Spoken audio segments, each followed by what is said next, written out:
Every electricity generation technology has advantages and disadvantages. For example, renewable technologies such as solar and wind do not produce greenhouse gases but are not always available when needed and can require significant amounts of land. On the other hand, technologies such as coal and nuclear can produce electricity in large quantities reliably around the clock but can result in significant greenhouse gases when unabated in the case of coal or long-term waste disposal considerations in the case of nuclear. Understanding these trade-offs among generating technologies reinforces the importance of having a diverse generation technology portfolio for reducing greenhouse gas emissions while economically and reliably meeting electricity demand. When applied as part of an integrated portfolio, all generation technologies can play useful roles that capitalize on their strengths. This video explores some of the advantages and challenges of both current and emerging electricity generation technologies when comparing attributes including cost, availability and operational capabilities, and environmental considerations. It presents a comparison of technologies at a high level, followed by a more detailed explanation for the assessment of each parameter analyzed for each technology. While the assessments represent the general characteristics of the technologies evaluated, the exact details of many parameters will be unique to the site, region, and/or country in which the technology is being considered. Furthermore, the details around the costs and capabilities of emerging technologies are less certain than those of generation technologies that have been mature and commercialized for decades and reflect expectations more than demonstrated capabilities. Now we will talk about CCS. Carbon capture and storage. CCS is a vital technology that plays a significant role in mitigating the impacts of climate change. As the world continues to rely on fossil fuels to meet its energy needs, the emissions of carbon dioxide and other greenhouse gases continue to rise, leading to global warming and other environmental concerns. CCS is a process that captures carbon dioxide (CO2) emissions from power plants and other industrial sources before they are released into the atmosphere. The captured CO2 is then transported and stored underground in geological formations such as depleted oil and gas reservoirs or saline aquifers.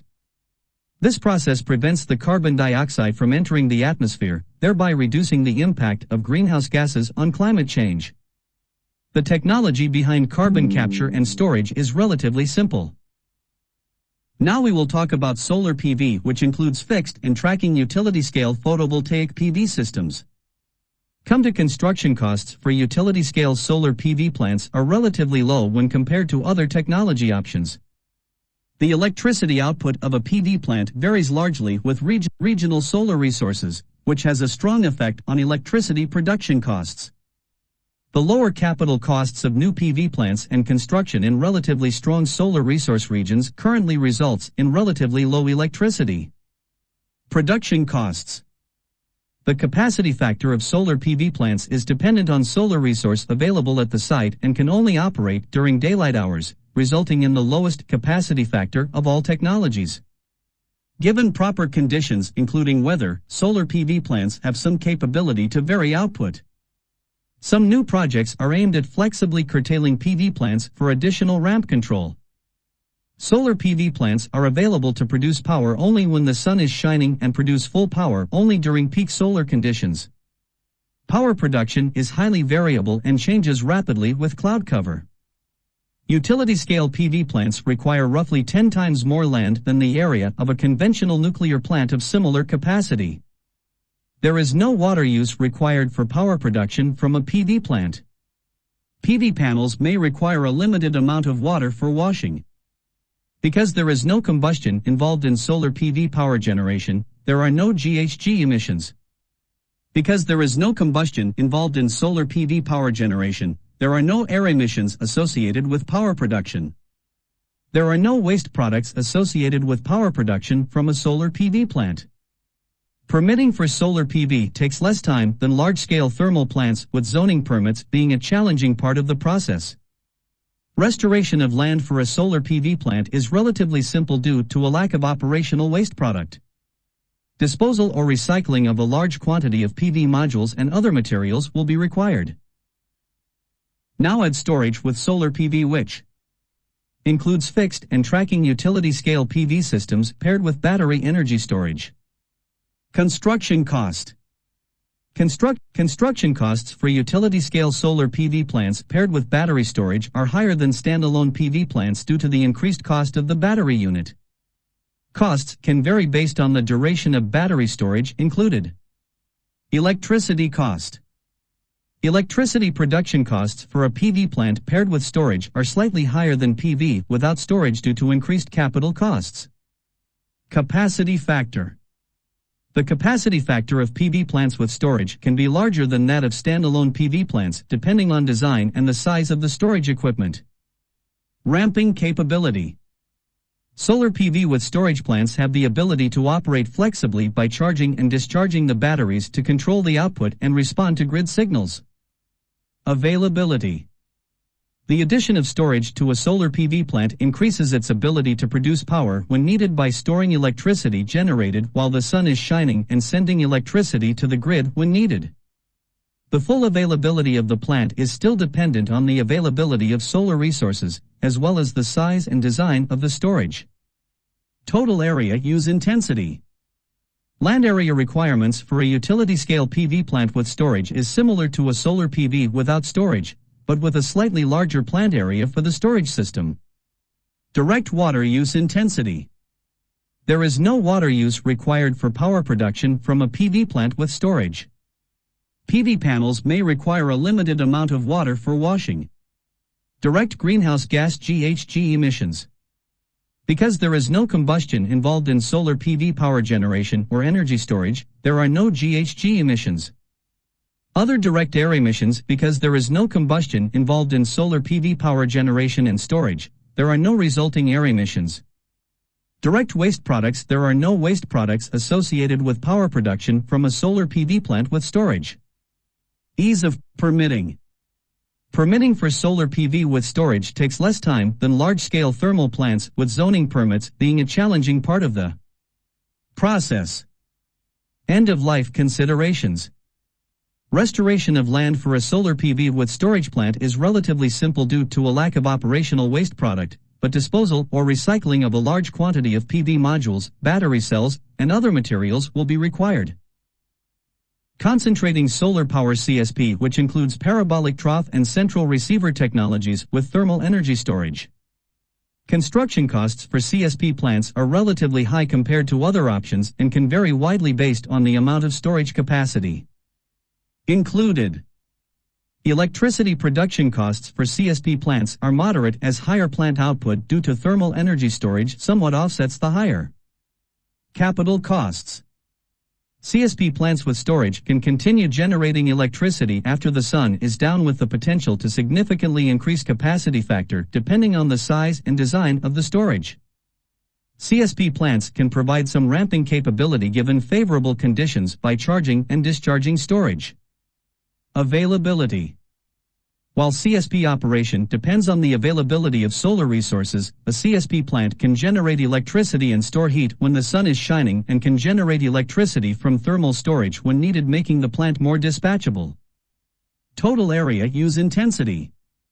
The land area required for CSP is slightly larger than that for solar PV. Direct water use intensity. Many CSP plants are built in desert locations where water is scarce and are typically designed to have dry cooling. However, some water is required for mirror washing. If wet cooling is used, the water requirement is comparable to other thermal technologies, such as coal and natural gas-fired power plants. Direct greenhouse gas GHG emissions. Because there is no combustion involved in CSP power generation, there are no GHG emissions. Other direct air emissions. Because there is no combustion involved in CSP power generation, there are no resulting air emissions. Direct waste products. There are no waste products associated with power production from a CSP plant. Ease of permitting. Permitting for CSP takes less time than large-scale thermal plants, with zoning permits including environmental analysis being a challenging part of the process. End-of-life considerations. Restoration of land for a CSP plant is relatively simple due to a lack of operational waste product, though for parabolic trough systems, the synthetic oil would need to be disposed of safely. The molten salt in central receiver systems can be reused in other applications like fertilizer production. Geothermal includes flash and binary geothermal technologies. Construction costs for geothermal plants vary widely based on the site-specific geothermal resource. Electricity cost. Electricity production costs for new geothermal plants can have a wide range due to their high dependence on the site-specific geothermal resource and the wide range of capital costs. Electricity production costs from a geothermal plant over its lifetime are expected to be relatively low due to no fuel cost and moderate operating costs. Capacity factor. Geothermal plants have very high capacity factors. Ramping capability. Geothermal plants have the ability to operate at full or reduced power output, but with some limitations on the minimum power output. Startup time for a geothermal plant is faster than a coal plant because there is no boiler to preheat. Availability. Geothermal plants can operate around the clock, 4 months at a time. Over time, geothermal resources can be depleted depending on the site-specific resource and reservoir management approach. Total area use intensity. Geothermal plants have a plant area similar to a natural gas plant, but the above-ground piping used for transporting geothermal steam is used over a wider area. However, most of the geothermal field area may be used for other purposes, such as agriculture or livestock grazing. Direct water use intensity. Geothermal plants typically use water from the geothermal reservoir that is unsuitable for other uses and, therefore, does not compete with conventional water resources. Cooling water may come from the geothermal reservoir, or additional water may be required. Direct greenhouse gas (GHG) emissions. There is no combustion involved in geothermal power generation and, therefore, there are no GHG emissions as a result of fuel combustion. However, there may be minimal releases of GHG from the geothermal reservoir. Other direct air emissions. Some hydrothermal fluids used at geothermal power plants contain hydrogen sulfide H2S, which can be captured if necessary. There are no emissions of NOx, SOx, or particulates from geothermal plants.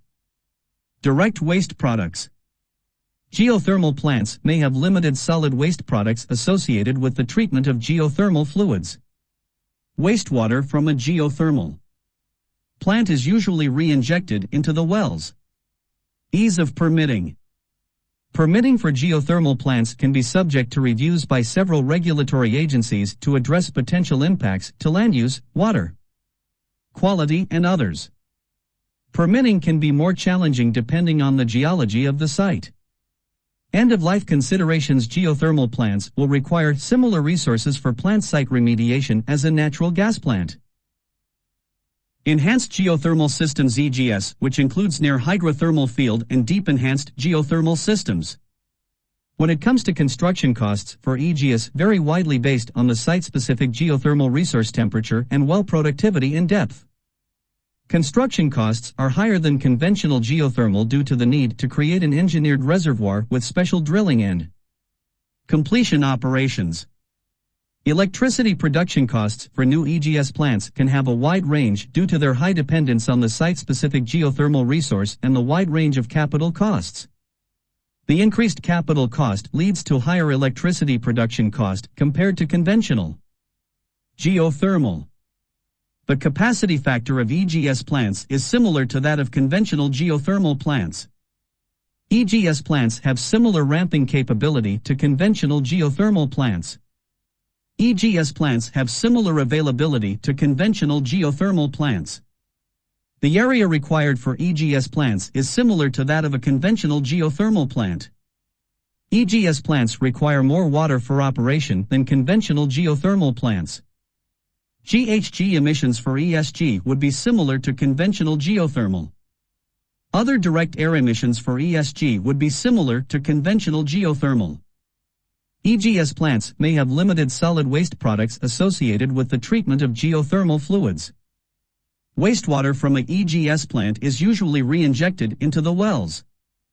Permitting for EGS plants will be similar to conventional geothermal plants. EGS plants will require similar resources for plant site remediation as conventional geothermal plants.